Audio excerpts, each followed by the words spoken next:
Hello and welcome back to Loud and Proud Orlando here with another Pride Pod for you on a Monday night. We just got done with our Orlando City Pod. Had a 5-minute break. We're running a little bit late today on the Orlando Pride Pod, but thank you to everybody who's here. Drop a like for us if you can. Share on your socials. Let people know we're here to have the conversation. And talk about a loss, Luis. We got to talk about a loss this week. Finally happened. That's okay. But we also have other things on the agenda. So you bring that up for me. We'll talk this week all about a big announcement that happened about the Orlando Pride Academy that is being announced. We're going to talk a lot more about that. Really great announcement by the club. Of course, we're going to review the Orlando Pride versus Spirit, the 1-0 loss there. And then we're going to preview Angel City for this week's with the lineup and score predictions as always. But at the top of the show, Luis, we're going to talk all about the Orlando Pride have now unveiled 11 new soccer schools across Central Florida. This came out on Friday, I believe, at about 11 o'clock. Just an incredible piece of news. I think something that a lot of people may have just glossed over and not really realized the scale of what this announcement was and what it is. So I want to read you a little bit here. The Orlando Pride Youth Soccer Network announced today the integration of Orlando Pride into the network, a best-in-class youth soccer ecosystem encompassing 15,000 youth athletes. The launch of the Orlando Pride Soccer Schools represents a major step forward in our commitment to developing athletes and growing game at all levels, says Nick Santos, who is the Director of Youth Soccer Development with Orlando City Orlando Pride. He says this initiative will not only provide young players with unparalleled resources and exposure, but it will also create a direct brand connection to the women's professional team, inspiring the next generation to their full potential. That, for me, Luis, is the most important part here, and what I want to let you lead off with as somebody I know who has a daughter, and really this is for those young girls to have the same opportunity as young men. So your thoughts on this achievement? Yeah, I mean it's tremendous. I do want to give kudos to Nick and to everyone in the Orlando Pride organization for doing the right thing, which is supporting women's sports and definitely putting the same resources the men have, and the men have done tremendous on the academy side, and now that system is going to be replicated into the women's side. And with the up and coming, when the iron is hot, as I said, the Pride right now are the team everyone hates. And we'll talk about that later. Are the team everyone wants to beat. I've heard appalling words from fans, terrible commentating in this game from Ion people, from former UN's women's national team people that should be just wearing the jersey of the rival team. Zero coverage of Orlando Pride, but what this is going to do, as Nick put it on the statement here, give women and young girls a sense of pride on their club, technically. So we're going to create a brand that transcends and is going to become a pipeline or future stars. Hopefully, with a coach that's going to actually integrate them. Hopefully, in the women's U.S. national developmental youth side as well. Now, I think it's tremendous. I think it's super huge for women's sports, and definitely as a dad of a young 7-year old, it's tremendous, what Orlando Pride is doing. And I think right now, when the iron is hot and the team is being talked about a lot, positively or negative, I feel like, it's the time, and I'm glad that they're taking that leap. Obviously, that comes with investment, so kudos to the Wolves as well, because that doesn't come just by falling off a tree. That comes with investment. So it's awesome. So I'm definitely congratulate Haley as well for doing this and being part creating a movement, honestly, because I think that's what we're creating. And so now I do ask fans, that this takes time to build. I We've think seen it on the men's side. right, on the men's side, it took. I mean, John, Yeah. 15 he's years been and we there. finally Yeah. feel like the academy is in a really good place. So it's not, it's not overnight, but this is the first step that has to be taken for sure. The pride ain't going No. anywhere. I remember when the pride were not doing so swell. There were talks about, hey, what happens if we get Yeah. rid of the Yeah. pride, and They there were were a lot seen of as an talks expense for a long time. as Yeah. an expense. Yes, they're playing in the big stadium. Turning on the lights costs a lot of Yeah. money. Now it's not that at all. And these type of moves tells you the pride is here to Yeah. stay for for And that's generations. the Wilfs coming in, and they won an Yeah, MLS team, but they got an NWSL team as well, and they've embraced that and they love that and they're throwing money into it. And of course, we've seen the results of that last year. I want to say shout out to Orlando Health, who has been the yeah, original sponsor of Orlando Pride and is now, just like they do on the youth side, they're going to be adding in their logo into all of these academies as well. So the youth will have the Orlando Pride, the Orlando Health on there, just like the boys side. There's Haley talks about how great this is. The establishment of the Orlando Pride soccer schools marks a pivotal commitment to achieving women's soccer in Central Florida. This isn't simply tremendous. about sharing a name, it's about creating an environment where our youth players experience the same professional standards, technical excellence, and competitive mindset that defines the Orlando Pride. I think all of that is so important. I think this diagram up here of the pyramid and what you expect, right? And this is what the founders of the club wanted to do. They wanted to bring in a system where you're able to have all of these clubs going all the way up to the top of the pyramid. Just as you see on the right side, where you have Orlando City, OCB, the Academy. Right now, there's just a big Orlando Pride. I do think Haley plans in the future to do a U23 team or like a OCB or a Pride 2 or whatever you want to call it. It doesn't exist right now, a league for that, but I do think that you've seen it with the U.S. women's national team, what Emma Hayes keeps talking about. She's added in her own, U23 camp, futures camp.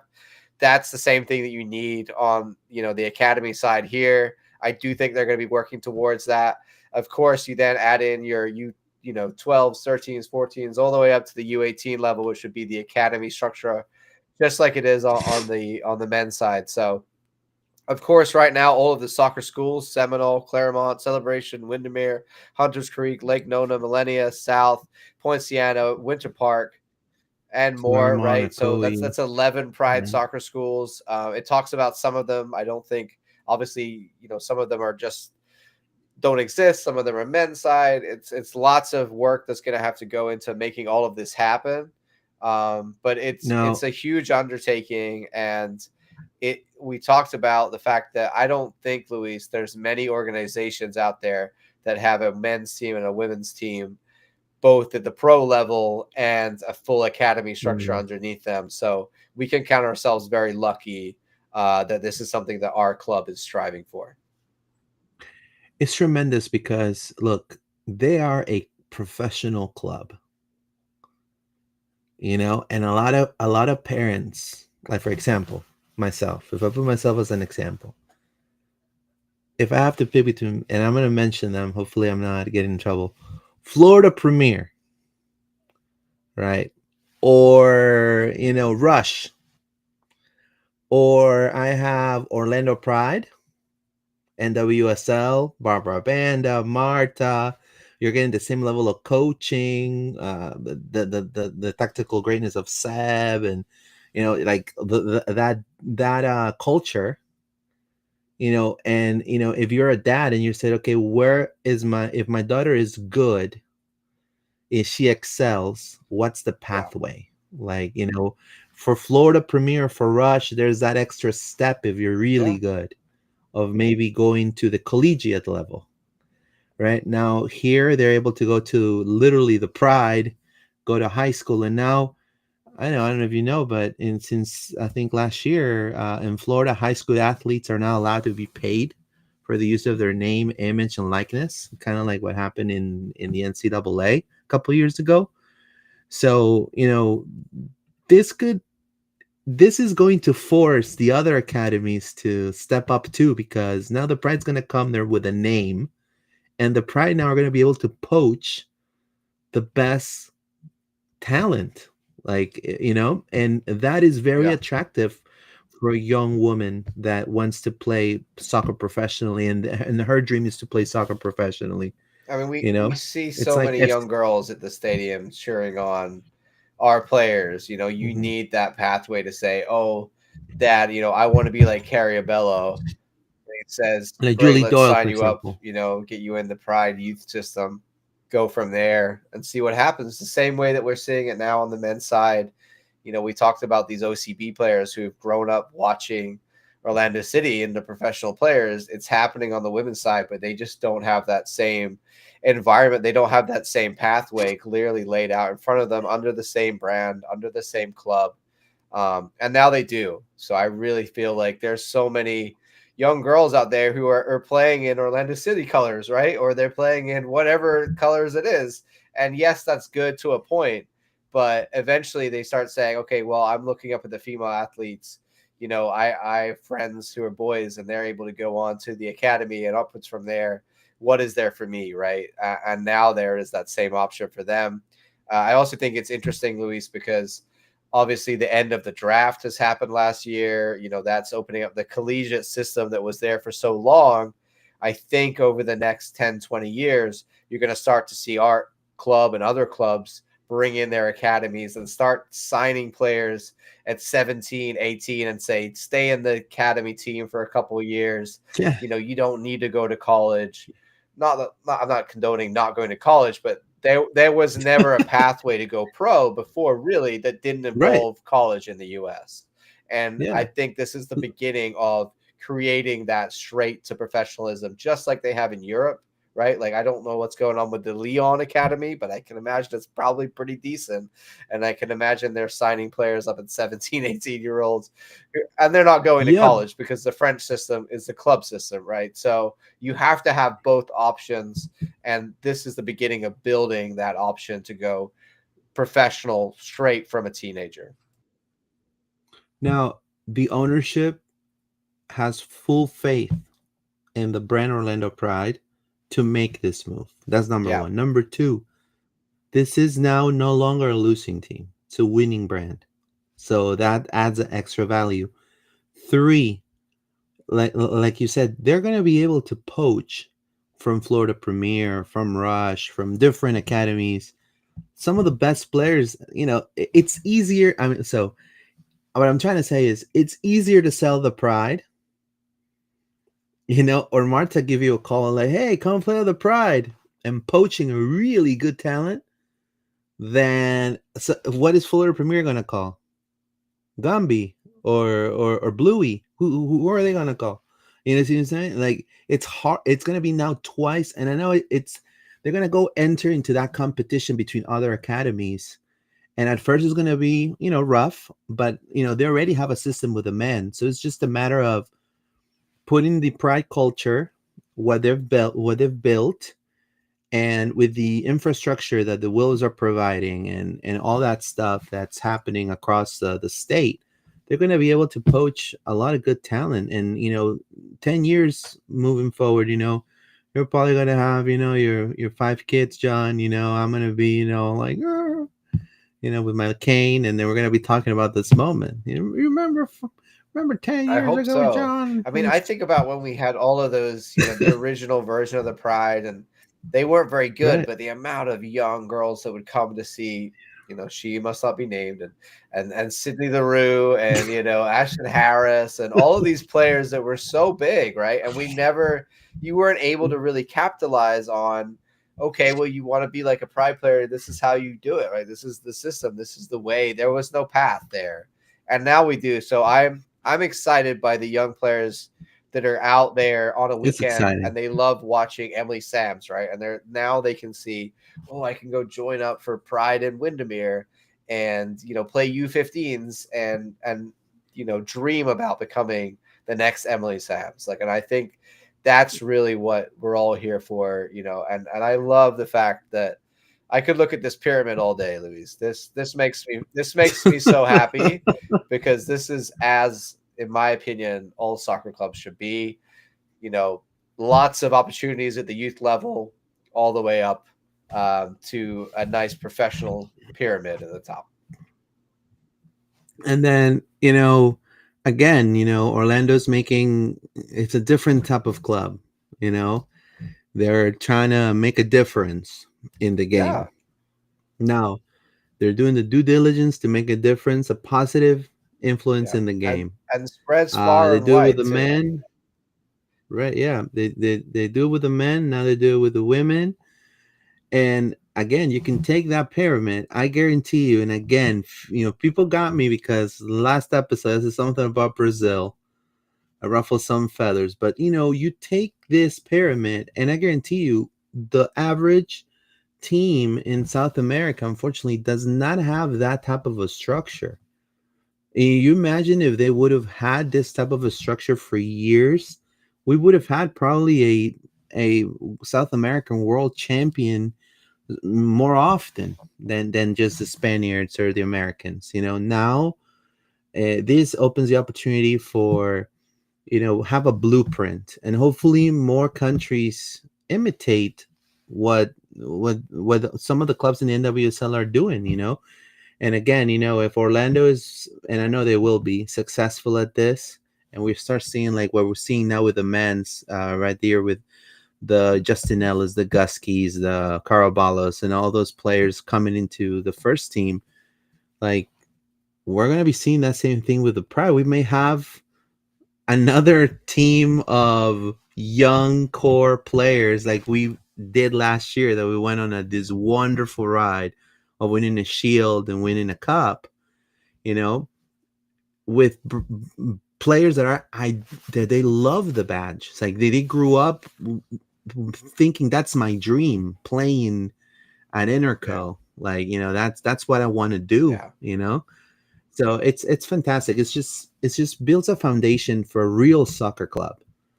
like like bar none. So kudos to Haley, to Yeah. everybody involved in To this. Wilfs, In this, to it's Darren, tremendous. everybody, Yeah. Jared, to everybody who got, has been working on To this. Nick, And yeah, everyone. we're probably going to do more on this soon. So, as Yeah, things develop, I'm hoping to see if we can get Nick on for an episode and see if he can give yeah, us it'll be his cool. insights on everything they're doing here.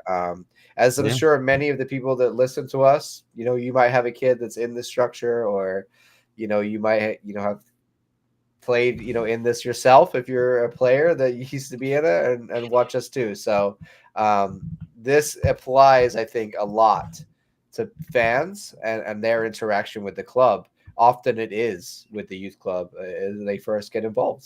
Some parents only end up going to the pro team because their kid plays for the U whatevers. So this is very important to our structure and to the representation that we have for both men's and women's soccer in Central Florida. I love the fact that we have a soccer school all the way out in Poinciana, Luis. That really shows how far and tremendous. wide this reaches. So excellent, excellent news to start off the day. Before we move on to the more depressing news, Luis, the Washington results. The first loss of the Oh season, the first man. home loss in a while.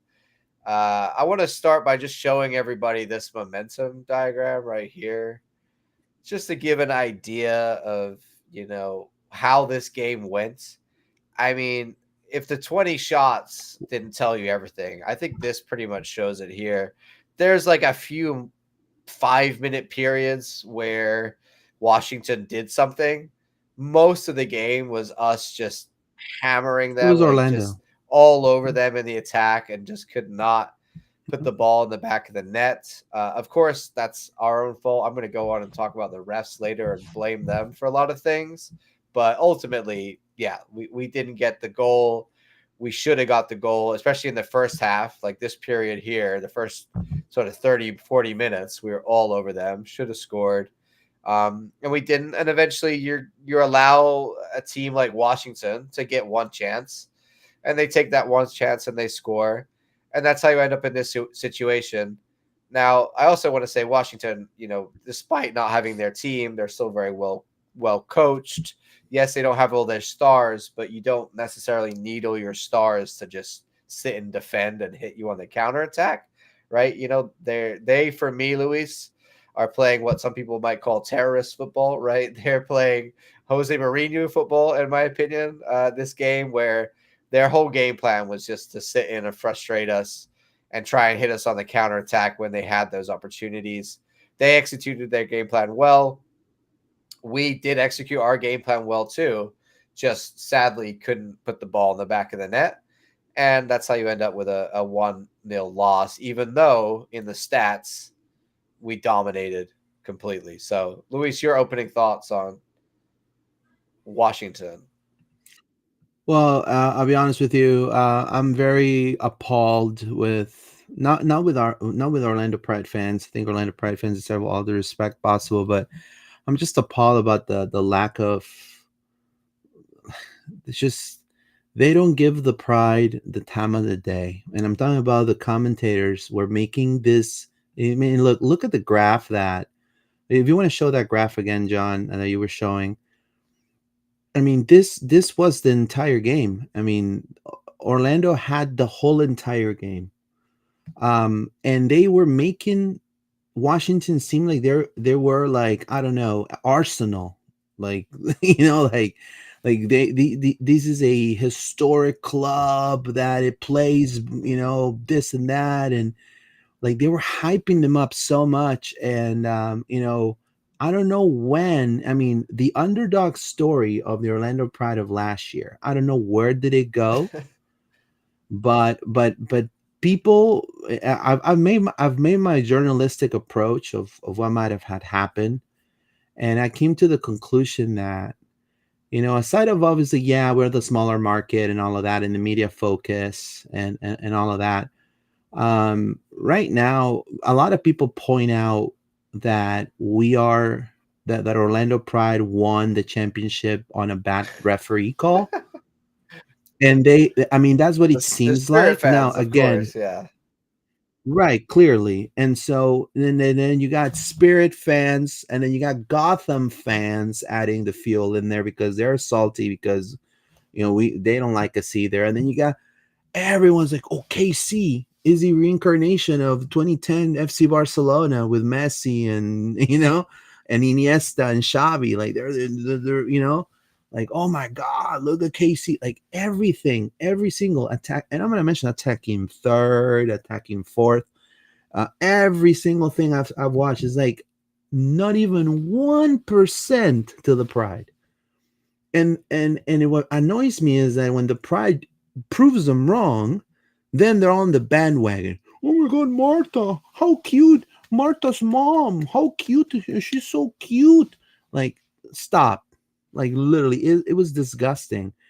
Like the way this game was, it was a dud from Orlando. Washington won because of a dud of Orlando. Duds may occur. I'm not gonna kill Anna about it. I'm not going to destroy her character. I'm not going to go and say she's this and that. No, it was just a dud. Like it would happen at you at work. It would happen at anyone, it was a dud. And then unfortunately, Orlando couldn't capitalize on their chances, and it was bad refereeing all around. Now, we can sit here and certainly we're going to, John's going to bring up the slides about the refereeing and all of that. But Orlando could have put this game out. They could have put the fire early on, Yeah. and they Well, didn't. And that's the yeah. reason why they I mean, lost. I think I think in this one, Barbara, she just didn't Yeah. lift her head up enough. Looking at the stats for her, she had 7 out of 14 on accurate passes. I think that was a lot of Barbara getting up there and just not connecting with Marta or with Julie. Sorry, not Julie, with Ali. And Angelina. I don't think the attack four was really connecting as well. I think Morgan Cottrell also struggled a little bit at times. Haley McCutcheon didn't have the best game. I think we were a little off in our passing and shooting. We were still creating a lot, but it wasn't always, finished well for sure, but it wasn't always the smoothest. I think Barbara created a lot of chances, but only had 3 shots on target. That's, she could have had more. She had 3 off target. There was a lot of blocks in there. Like I mentioned, she only had about half of her passes come off. So I think we're a little sloppy there. Marta, I feel like Marta just she's done okay recently, but she's not getting in super dangerous positions. I feel like she's getting marked out of the game a lot.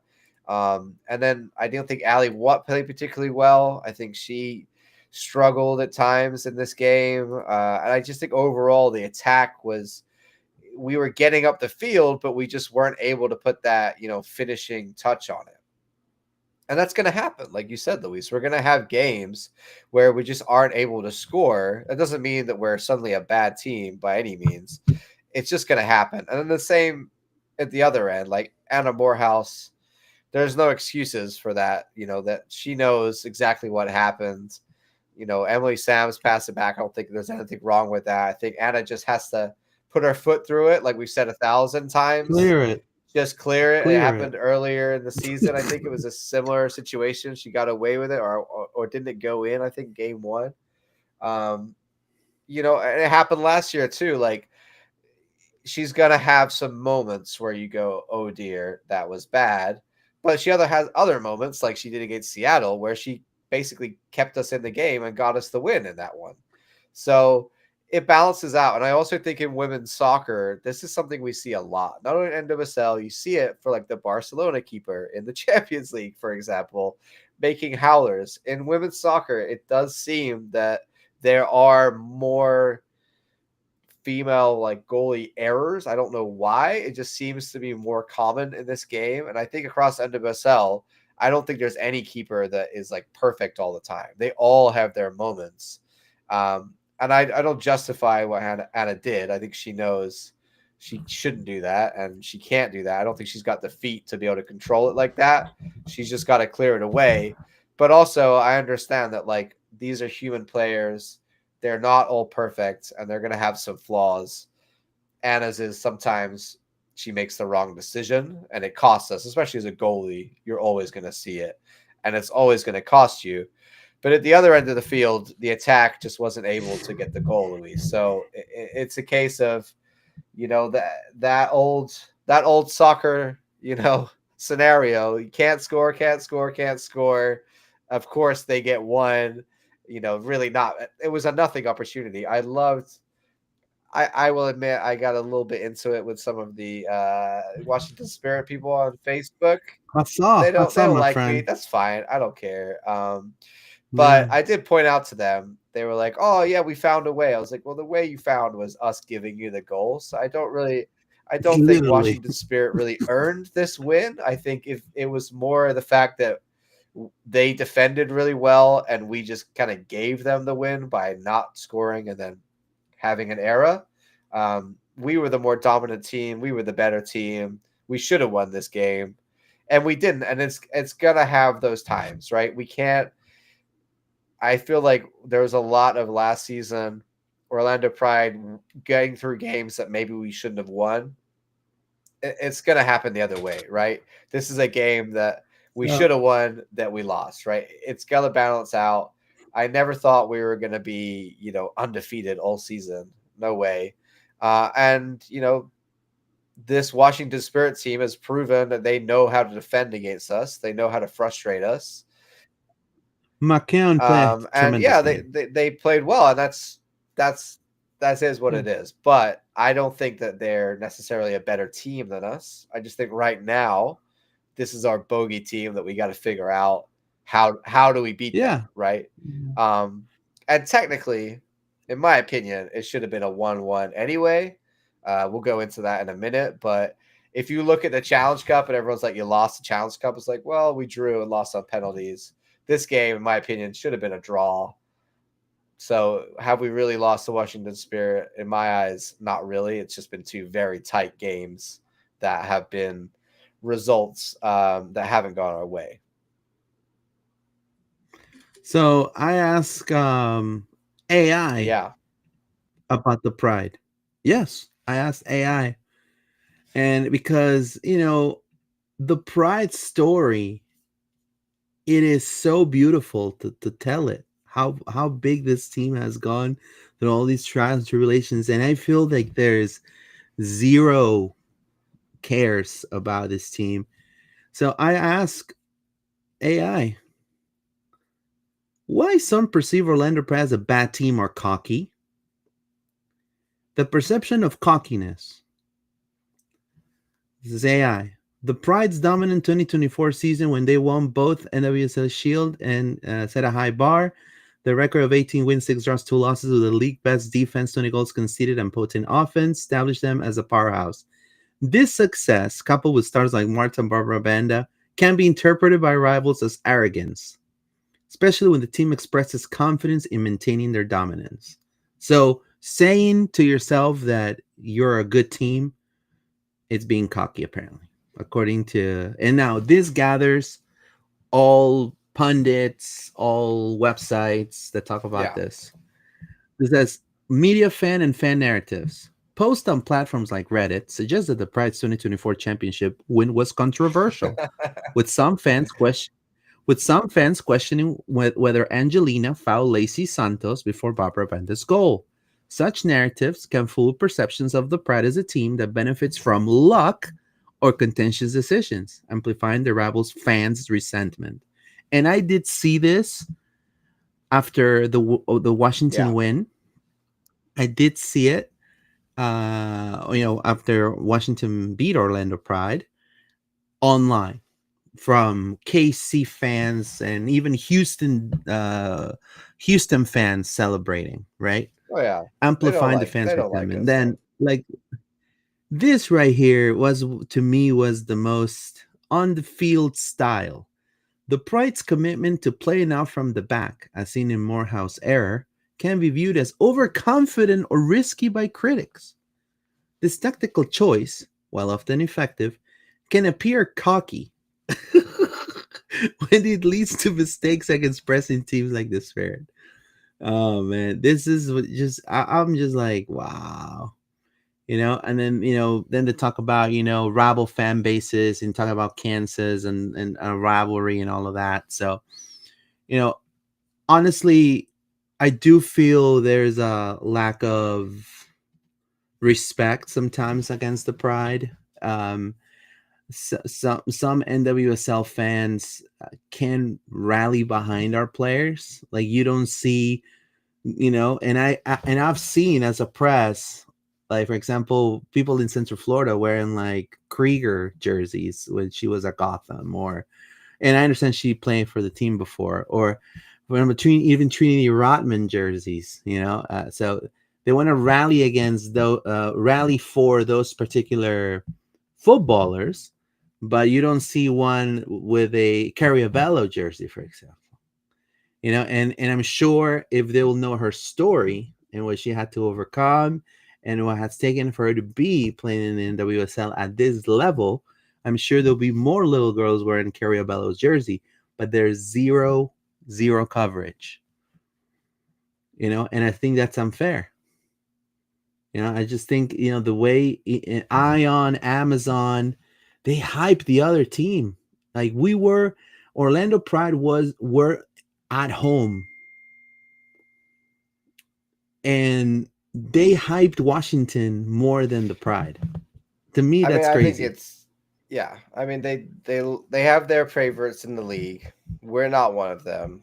That's fine. I think also, when we come off when we're talking online with other fans around the league, I think they immediately don't like Orlando people. I don't know why.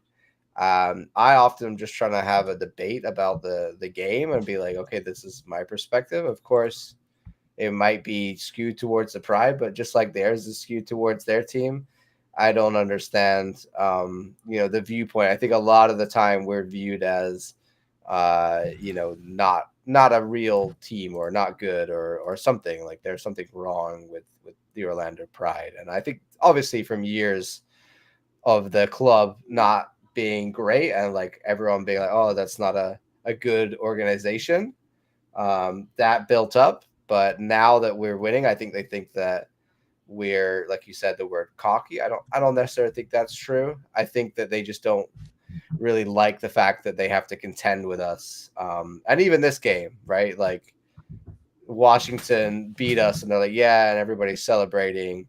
But really, the rest of the league like wants to see our downfall, which is fine. That's what's going to happen when you're winning. Everybody wants to see Yeah, your yeah, I your agree. downfall. Let's move on. Talk about a few other things, Luis, in this game.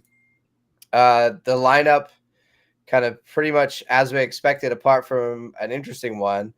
Oyana Hernandez getting her first start. It was great to see her getting the start at right back, her first ever minutes right in there.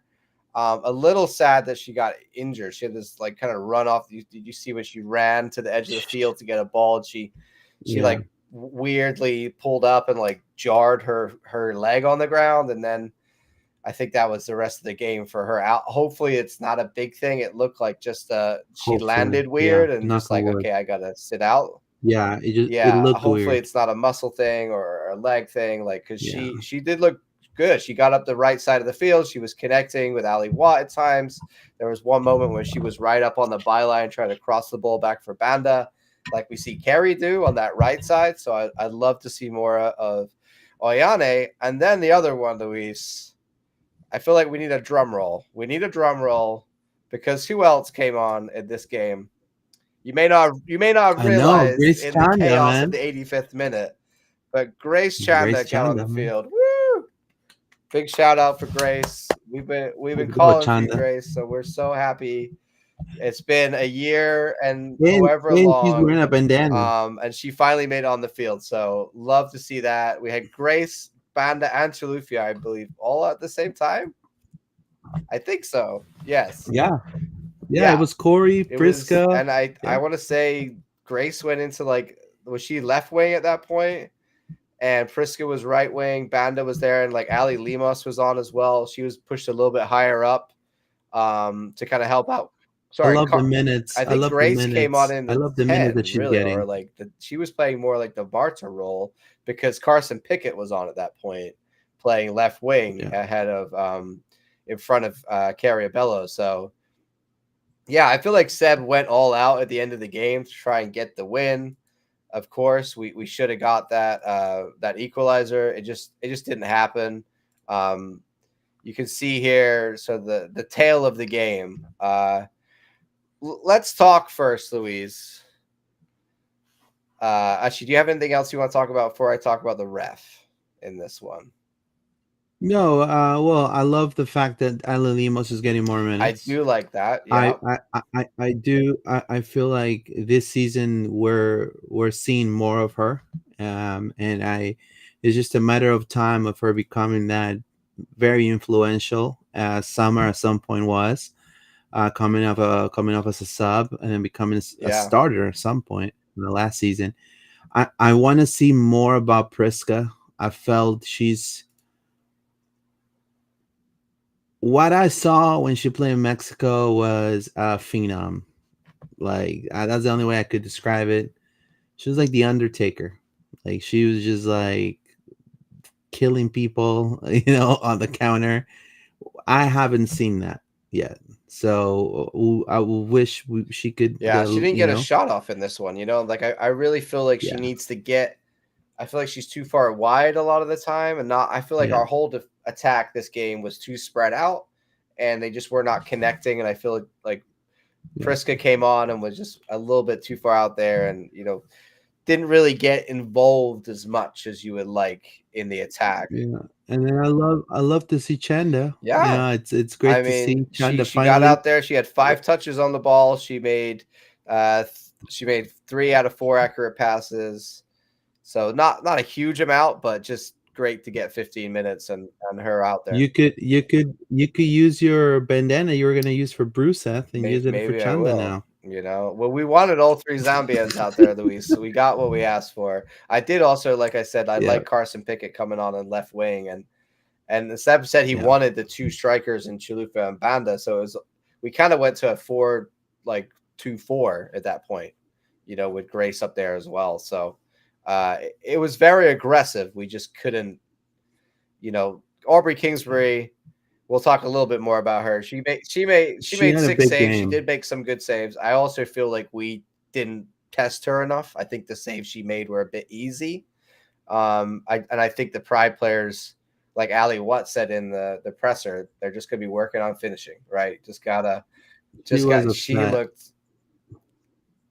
She looked I probably really got some upset. reasons She why was she really might be mad. upset, Luis. Let's Yeah. Let's watch some. Let's watch. Let's talk Yeah, about the ref. this is not the highlights. This is actually the game. And I went to go find this moment because I was sitting behind the goal over here and I was staring right at this incident as it happened. Now, I put this on, Facebook in the comments and said, I believe this is a penalty. Some people laughed at Yeah. me, but I think when you watch it back, I think the ref really gets this one wrong. And it's an example of how the rest of the game went. This is 8 minutes in. Watch what Barbra Banda does and watch the defender. Credit for the dominant start they've had, including Barbra Banda here, who's won the ball for McKeown. Advantage is played. Here's Banda to the end line. Draws contact. It's waved off. You're going to see in slow-mo and close. That's a penalty. They say draws contact. For me, the important part here is watch what she does with the ball before she gets to the defender. That is wonderful helping aid Yeah, defensive work from wonderful defensive work. Wonderful. They didn't question it. Nurumi. Covering as a midfielder is so vital when your center back steps out of the main frame of the goal, like Mickey. Watch her feet here. Here she gets beat, but then you see Nurumi slide in to cover for her to approach the ball. Banda completely gets the ball before the defender, takes a great touch off to the side in the box, is then going towards that ball in the box. The defender, Nurumi, makes no attempt to go chase the ball that has been played past her. Instead, just tackles her. Yeah, it's a shoulder barge, but you're taking the player out in the box who's just juked you. So how is that not a penalty? I don't Great understand. strength in her shoulder work, especially against a very strong. It's very clear right here that Banda takes the ball away, and this is in the 9th minute. So I'm already like, let's VAR that. We VAR everything in NWSL. How is that not reviewed? In my opinion, that is a stone cold penalty. You can say she blocks her off, whatever. If she takes her out off the ball after being beat, that's a penalty. It was a masterful tackle, John. And that's exactly what you were saying, Luis. With the what a challenge. I was puking, John. I had puke in my like every time I hear those commentators. And this is 9 minutes in with Elton Garcia as our ref. Now, of course, there was many other incidents throughout this game where I feel like our players are being beaten up, specifically Banda. Yes, she is a bigger player, but does that then mean that every other player can just foul her and tackle her wherever they choose? I don't think so. We've watched it week in, week out, and I'm getting really fed up of it. And the league not protecting Barbra at all. I feel like she's constantly under attack. Mickey and Bernal did a great job, but it was extremely physical a lot of the time. They're, putting in those challenges. There was another one. Ali Watt put in a great tackle from behind on Carl and got the ball out cleanly from her, and the ref blows up. That's a foul. Again, it wasn't a foul. I think this ref just not only was he not seeing stuff, he was also making the wrong decisions at the same time. And I try not to get too frustrated by the NWSL refs because, like we talked about before, they're the second tier standard in this country, and the standard is not good. But this one really stood out to me as this guy had an absolute stinker and made some horrible calls. And the goal being the worst one of them. Now, that to me, it's I just don't understand. Like Here's the this. thing: across all the leagues in the world, goalkeepers are crowded.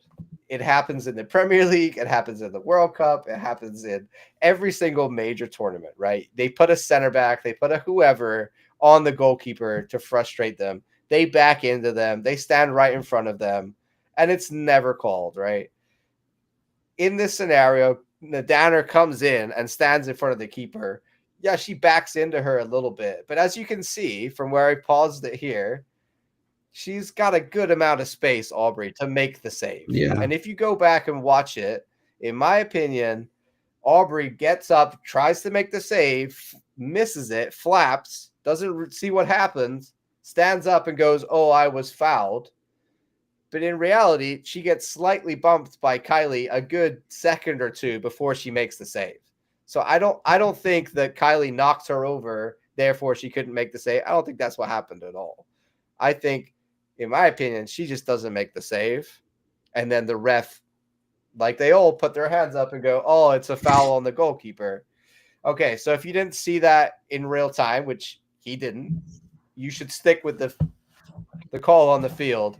Instead, what they do is, as we know with Orlando Pride, we got to have to go back to the VAR. They're going to pull it up. The ref goes, looks at it, and then he decides, Luis, oh, actually, it is not a goal because I don't know. I saw something in this that makes me feel like Aubrey was fouled. It's supposed to be clear and obvious. To me, it's no way near clear and obvious. So why are you overturning the decision on the field? I don't know. And Seb's face, Luis. I got this one. This is Oscar and Seb, but I mean the bit. I think it was Austin asked him in the presser. Can you comment on that? And he's just like, I can't because. Yeah, he said he knows can he's gonna get in comment trouble, but because his face says everything, man. I mean, it's ridiculous. Yeah, it's tremendous. Like honestly, I'll be honest with you, it's I don't know. I mean, for some fans that are not Orlando Pride fans, are probably gonna say, "Okay, well, they did the same thing. They were favored by the referee in the final." So, if you're listening to this, we're even now. Then we're even now. You gotta, So, if you think ours was a you given goal, then this is a bigger given goal. Y'all Yeah, got given you know what the I mean? win by It's Anna Morehouse crazy. and then the ref. So yeah, No, I would like to give my LinkedIn to ION and to maybe I know Sergio is in Apple TV obviously for the MLS, but I could commentate, you know. I think more fairly, or maybe I'll be the Orlando guy. I mean, you got so many NWSL, yeah, people, like some people like Pro KC, some of them are Pro Bay, some are Pro Angel City. yeah. I guarantee you they're going to call the same game against Angel City, and they're going to act as if Angel City is local. It's crazy. To me, it's crazy. It's a lack of I think it's not respect only it's to the disrespecting lots of team. different areas, though. I think, Luis. I think Yeah. it's not only the commentators, but it's the national press. And I am a fan of Attacking Third. I think they do a great job in what they do, and I think Yeah. I like some of No, I their like them pundits. too. But I personally find this season the fact that they have Lola Banta on the weekly review show, I don't understand. I think that is frankly shouldn't be It's allowed. I don't think active it's players that are scoring is the goals Lulu. should be allowed to go on national press each week and be part of a panel. Like, I understand she's probably building her profile for when she retires, and yeah, she'll probably be a really good on-screen face, but right now you're still playing. So I don't understand why it's just okay to have, like, if we had Marta every week on on like a regular national broadcast show, I think that would be very strange. I would find that very strange, Luis. So I think there's definite favoritism for the likes of Look, KC and get Washington and Gotham, and there always has been, and there's gonna be. But I do think that we are often a little bit disrespected and undersold based on past opinions of the Orlando Pride franchise. Yeah, for sure. I just think, the Orlando Pride story, it's a beautiful one to tell, and it's just starting. So to the players, I tell you, number one, thank you.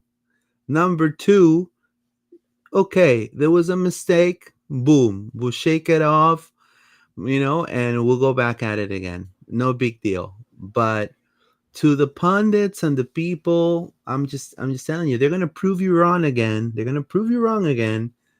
And then what? Just to say that Orlando, it's a good team. It's just negative and cocky and not, and it's not nice to say to yourself when you have, like John just said, you have an attacking third. You're talking about one of the voices for the, or there's another website that I saw, Indivisa, that I saw, Indvisa. I don't know how to pronounce it, but in Spanish it's Indivisa. Either way, it's all about, like, they have zero post of the Pride.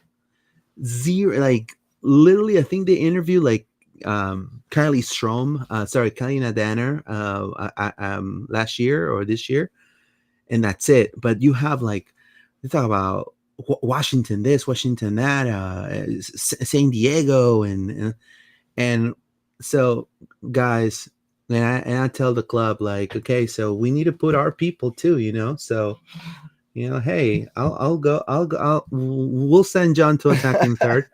I'll go to Indivisa, we'll talk about the Pride. Yeah. Like, look, if no one's going to do it, I mean, clearly, I mean, it's insane to me. I think from But, this one, Luis, lesson learned from the Pride player. I think they know that they can be dominant and still not win, right? And that's what this was. And I also think that the last few games, the attack wasn't clicking as well. And then this one, we kind of got found out a little bit. That doesn't mean that our attack isn't one of the best in the league still. It just dried up. And I think that we got to get back to scoring multiple goals a game. The defense really, like, they had one mistake. Outside of that, it would have been another clean sheet. So they know that.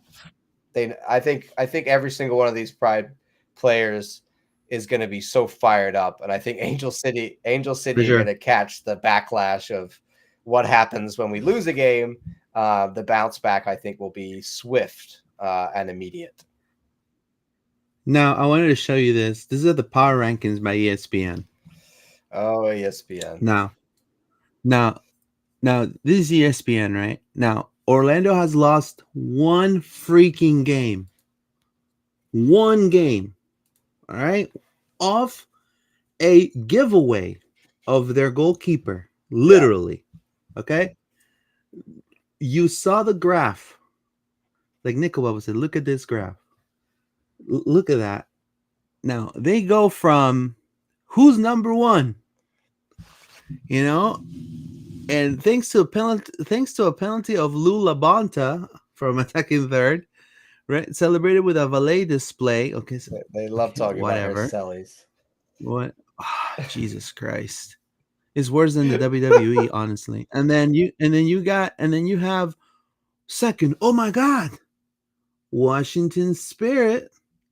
Oh my God, the Spirit went into the big NWSL Shield rematch with Orlando with an injury list as long as this forward trainer Rodman, who's out indefinitely, blah blah blah, Corey Batoon, blah blah blah.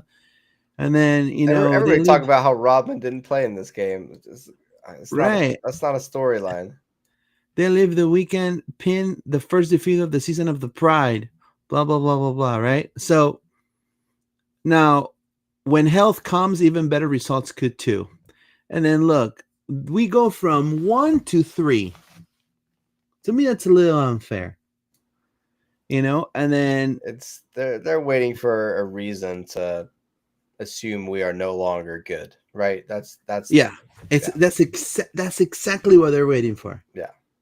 And to me, it's just crazy. Yeah. And I don't think it's gonna happen. I mean, I genuinely think we lost a game to Washington, who are one of the best teams in the league, by shooting ourselves in the foot. Yeah. So, I really think we're going to be back with a vengeance, and that moves us nicely on to talking about Angel City, Luis, who do look improved. I actually quickly share the NWSL standings here before we go on, and you can see Angel City are in 5th. They've got 2 wins, 2 draws, and only 1 loss. So a pretty good start for them. Definitely a lot better than other years. They've scored 7 goals, but they've conceded 8. So definitely a defense that we can put some away past. Attacking wise, this is their lineup last game, where they got absolutely killed by Gotham at home. And Esther got a brace in this one. Savvy King, 5.9. Not playing. So Sarah Gordon, highly rated, got a 6.0. I mean, their whole back line, Alana Kennedy had a 6.4. It was not a good performance for them at home. I think Claire Emsley is definitely having a good season. We got to watch out for her. But this, I don't think, is reflective of them so far this year. But yeah, a bad result last time they played a game against the Gotham. Yeah, Angel City has struggled to me with finishing the attack and play, just like the Pride. And also they've had a lot of defensive lapses, as you can see, as John showed the Gotham result. They also have a lack of final punch, failing to score in key games. Like, for example, they had to beat Bay in 2024, and then they lost, with a weird goal. It's just the road form overall for the Angel City has not been the most consistent. Yeah. And I feel like Jet, like they haven't been able to find their cohesion, especially defensively. And I think Orlando has a huge chance to exploit that, because we boast a league leading 11 goals.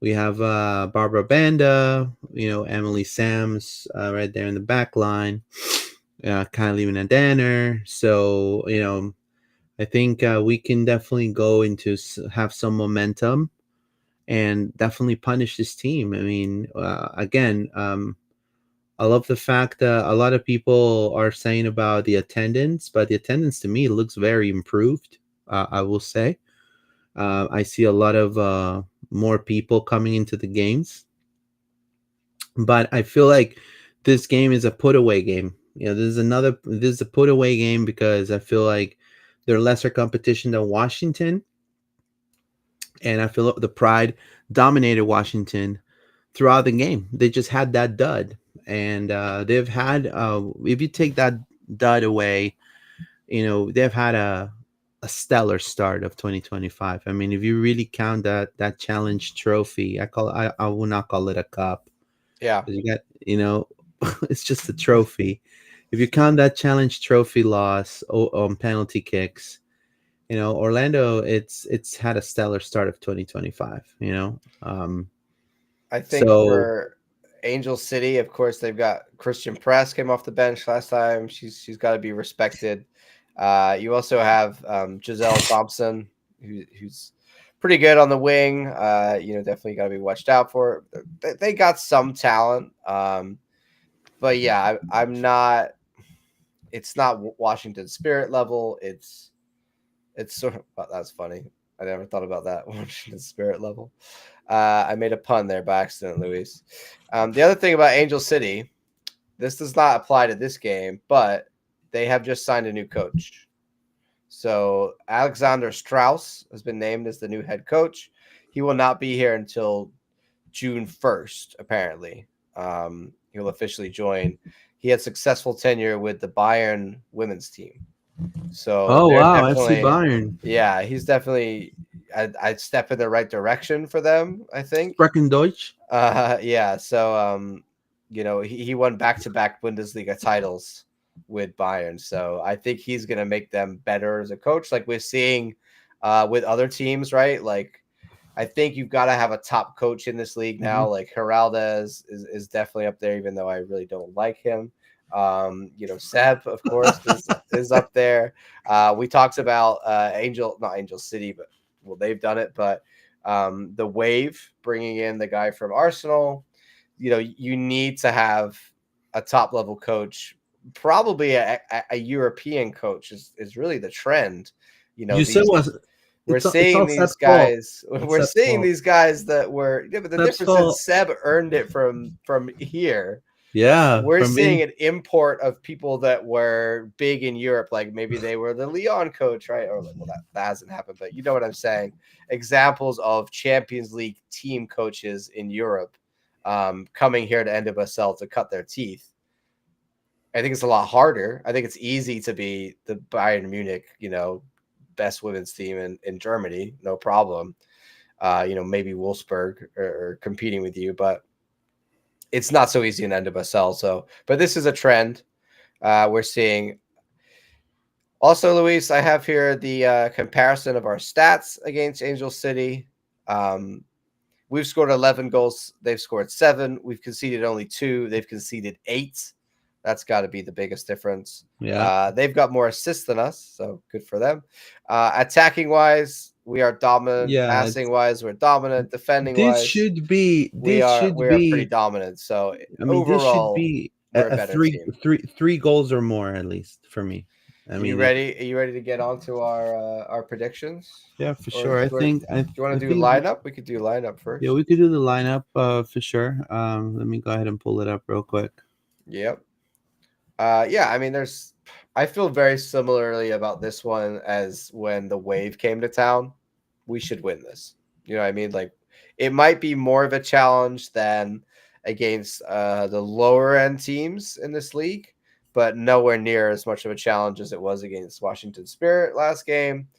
I'm thinking it's a win, not an easy win. Nothing's easy in NWSL, but I believe after last game, we should see a bounce back in the attack and several goals. So we're gonna go for Morehouse. Morehouse in that. Yep, and the line of 4. I expect Corey Dyke back. I think Corey Dyke, if Hernandez is hopefully not out, but maybe just benched. Yeah, due to injury.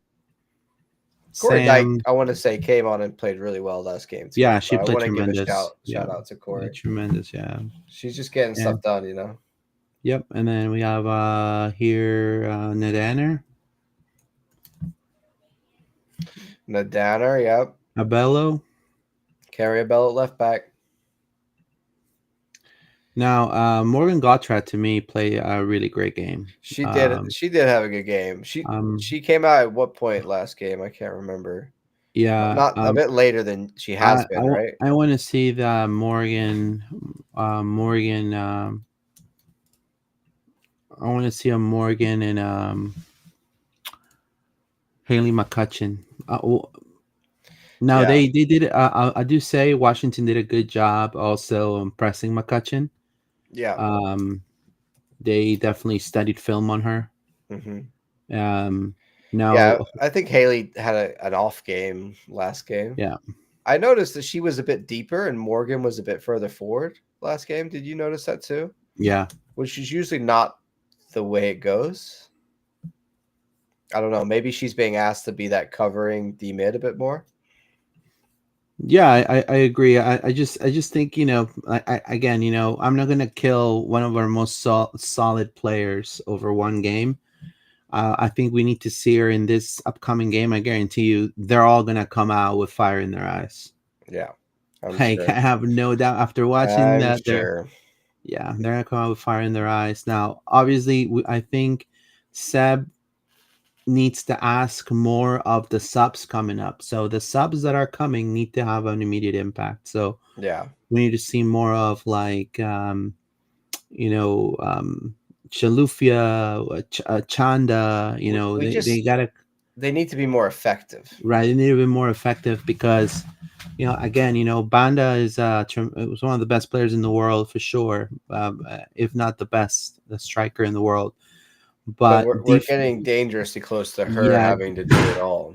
yeah, defenses are starting not to care about Banda in the sense of like they'll do anything in their power to stop her, and Yeah. that could also be a little dangerous in exposing her into Yeah. possibly getting a knock, or and then on those crucial times, we need Banda. So And when they get distracted by Banda and Marta, we need Aliwa, Angelina to step up, right? Like there's spaces and time for those players because like Marta and Banda are like vacuums that draw 2 or 3 players to them. Then that opens up the game for your other wingers and your D mids and your central mid. So we've gotta be able to capitalize on those opportunities.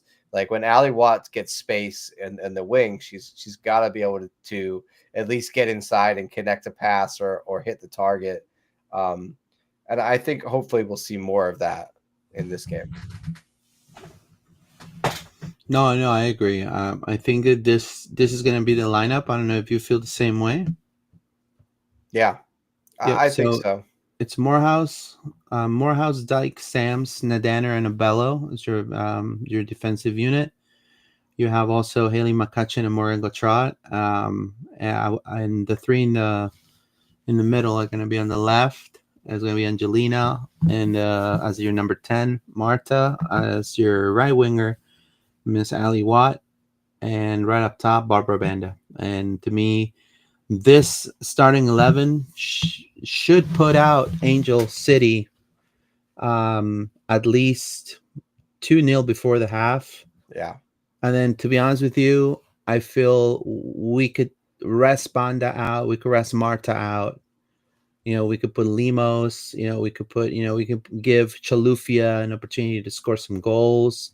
Maybe give Chanda more minutes, because one thing that I've seen is that this Angel City team, once you score on them, they go into this. They can't strike back, unfortunately. So it's hard for them to look for that draw. They kind of demoralize themselves a little bit. And they just kind of stop attacking, and that's something that the Pride needs to capitalize, because they have firing power. I know right now after this Washington game, it's been a little tough, but I think they can shake it off on this one. Yeah, I mean, I think, like we said before, they're gonna be frustrated. It's gonna be attacking drills all week and shots and finishing drills, and hopefully they're gonna come out firing. You want to do the score predictions? Sure. Let's do the score predictions before we go. I appreciate everybody that's watching live. About 50 people live. So thank you so much for your support. Drop a comment if you have what do you think on score predictions? Love to hear from you. We have about 40 people on X and about 7 people on YouTube. So thank you for your. We have currently Orlando Pride, Luis here. The Seattle results. I gotta put that. Sorry, I'm so far behind. This was me 2 weeks ago. So, of course, we won 1-0 versus Seattle last week. I'll put that in, Luis. Well, you give me your prediction for this week. Of all sad words, I'm going to read a comment. It says, laugh out loud. I lose friends online every time we play Washington, for sure. I don't think you lose friends if you didn't have them, right? I think it's just people don't like us. That's okay. Yeah, I said win against Washington 2-0. Yeah. You said 2-0, right? Yeah. I said 2-1. I wasn't here, but that's what I predicted in my brain. Of course, that was wrong. We took the L. 1-0. All right. Week 6 of NWSL. Angel City. It's gonna be at home. It's gonna be a Friday night. After the game, we can go get some brewskis, some cocktails, celebrate good times. It's going to be a W. I think it's going to be a 4-0 win, Orlando. 4-0. So the goals are back. I think we're back. Yeah, we're back. We're gonna go in the top of the table again. I'm gonna go 3-0. Yeah. Yeah.